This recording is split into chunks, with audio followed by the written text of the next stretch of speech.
Кымыз бие сүтүнөн, кээде уйдун же төөнүн сүтүнөн ачытылып, атайын ыкма менен даярдалган байыркы көчмөн элдеринин улуттук суусундугу. Эң биринчи болуп кымызды Орто Азиянын жана Монголиянын аймагында жашаган көчмөн элдер жасап башташкан. Суусамыр өрөөнүндө мындан 5500 жыл мурунку энолит доорун аттаандык эчкинин терисинен жасалган идиштер табылган. Аларга кымыз куюлган деген божомолдор бар. Биздин заманга чейин 484-424 жылдары байыркы грек тарыхчысы Геродот скифтердин кымыз ачытканын, аны жааматташ жашаган көчмөн элдерден үйрөнгөнүн жазып кеткен.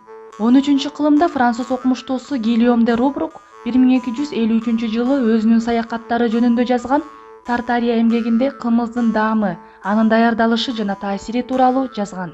Венециялык саякатчы Марко Поло 18-кылымда Сталенберг кымызды суусундук катары баалашса, Кытай жыл баяндарында Ибн Синанын эмгектеринде кийинчерээк Паллас, Постников, Зимницкий, Малинин жана башка орус окумуштууларынын изилдөөлөрүндө кымыздын дарылык касиети тууралуу кыргыздарга эзелден эле белгилүү болгонун жазышкан.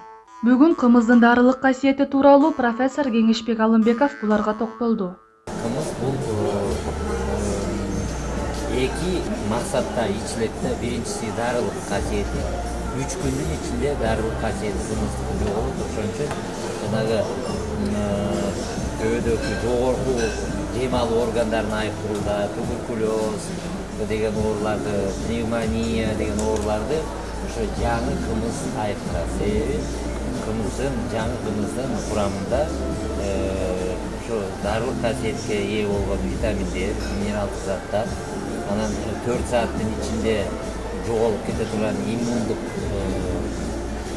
заттар бар. Ошол иммундук заттардын касиетин билген азыркы кездеги бизнесмендер жана кымыз менен дарылоону уюштуруп атпайбы? Мына Бишкектин чекебелинде дагы элдер барып алып ошо бээнин сүтүн кымыз боло элекке чейин 4 сааттын ичинде ошону ичип атышат да. Кымыз ичүү сезону мөөнөтү ошо жаздын 2-3 ай болот. Май айына, май, июнь, июль, август 4 ай ошо кымыз ичүүчү мезгил деп элге ошондо айтсак, ошо пайдасы көбүрөөк болот. Кымыз бул өзү жөн эле суусундук эмес. Бул дары. Бул суюк дары. Мында бүт адам баласына тиешелүү бүт элементтин баары бар. Мында койчу кальцийм да бар. Мында жана бул иш айтып атпайбы? Мында жанагы таттуулук бар. Мында белок, адамга сиңип кете турган белок бар. Сааганда кандай ичишке саайсың? Алып келгенде күнгө койбой, көлөккө коесуң. Күнгө койсоң дагы күндүн немеси тийип жакшы коесуң. Анан ошо кайсы убакта куясың? Кээси келегей кылып 4 саат бою куйбай. Ошону аял билет, кайсы убакта сабага куясың. Анан кечинде кандай эме менен быштырасың? Кандай сабага бышасың? Анан кечке жок аба кандай? Сабаны кандай жабасың? Эгерде жылуу, ошол жерде жылуулуу боло турган болсо, өтө жылуулап, баягы көздөөлөң бала менен жаап кое турган болсо, кымыз совершенно тиги кычып, ысып, такыр болбой калат. Ачыгын ачыйт, бирок кычып. Ал эми аба начар болуп, кечинде жакшы жаппай койсо, кымыз келегей болуп, үшүп калат кымыз. Ал кымыз да жакшы болбойт. Ошон үчүн жапканды да билиш керек, айланайын. Анан бышканды, анан сабаны бат-бат жууп турганды, сабанын определенный иши болуш керек. Эгер сабан чылгый болсо, тоже кымызга бири деп айтып келет. Азыр эми пластмассага деле жасап калды. Азыр эми действительно баарын эле сабага жасайт эч болбойт. Ошо жана пластмассовый идиштерге деле, челекке деле такнакай жасагандар бар. А бул что деген эмне бар да? Что деген илгери чанашты, чанаштан башка элде эчтеке жок болгон.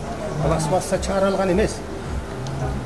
Чанач, кап, кийиз, тон, ана кыргыздардын окат. Анан талпак. Сойгондон кийин эле татнакай кылып, анын майын алып сасып кетпесин деп. Момунтуктар эле талпакты килем катары бүт бойлору үйдө талпак болчу илдер. Бүт эле. Боз үйдө деле талпак, жер үйдө талпак. Ошентип кыргыз колдонгондо чылгый чаңаштым. Мына Монголияда мен көп болдум. Монголдордо иштебайт экен. Монголдордо чылгый болуп турат да. Чылгый болгондон кийин теринин бүт ошол жерде болгон жаман эмесин баары кымызга чыгат дагы. Тим эле кычкылып ит болот да. Бул өзү кымызды жакшы сактайлы деген сөз. Экинчи чанашты көп сактайлы деген сөз. Кымызды улуттук суусундук катары эмес, аны дарылык касиети жөнүндө элдин калың катмарына жеткирүү максатында жана немистер пиво, грузиндер винону массалык түрдө ичкен сыяктуу, биз дагы кымызды улуттук дары суусундук катары жана аш тойлордо арактын ордуна ичүүгө үгүттөшүбүз керек деп Улан Дүйшеналиев пикирин билдирди. 10 жылдан бери ошо кымыз фестиваль деп ошо майдын аягы, июндун башында биз даярданып фестиваль өткөзөбүз. Ошо кымыз сүйүүчүлөрдүн же болбосо баягы жайлоонун ачылышы, туристтик сезондун ачылышы болгондо кымыз майрамы деп, кымыз фест деп өткөзөбүз. Кымыз өндүрүүчүлөрдүн продукцияларын жанагы ярмаркаларга, көргөзмө жарманкаларга алып чыгабыз. Ал жерде таанышып, ушул фестиваль тууралуу элде бир топ эле маалымат пайда болуп калды да. Дайыма жолукканда бир максат менен жолугабыз да. Негебиси биз ошо бириктирүү, ошо кымыз өндүрүүчүлөрдүн ассоциациясын түзүп, ошолордун башын бириктирип, мындай бир борбор түзсөк дегенбиз. Ошо кымыздардын бир иргелип, баягы электен өтүп, тандалып чыга турган бир сертификат бере турган бир уюм түзөлүү деп максат койгонбуз да. Дарылык касиети бар бул кымызда. Ошол кымызды менин жүрөгүмдө дайыма ошол көтөрсөм, ушунун деңгээлин, ушунун сапатын, өндүрүшүн жана бир ушул менен алектенген адамдар менен бир иштешип, аларды бир жогорку сапатка өндүргөнгө алып чыксам деген тилегим бар. Эң негизгиси биз сапатын жогорку деңгээлге алып чыгышыбыз керек. Муну үчүн мамлекеттен колдоо сөзсүз түрдө керек. Бир кымызкана ачып, кымыз борбору деп ачсак деген дагы кымыз чордону дейбизби, кымыз борбору дейбизби.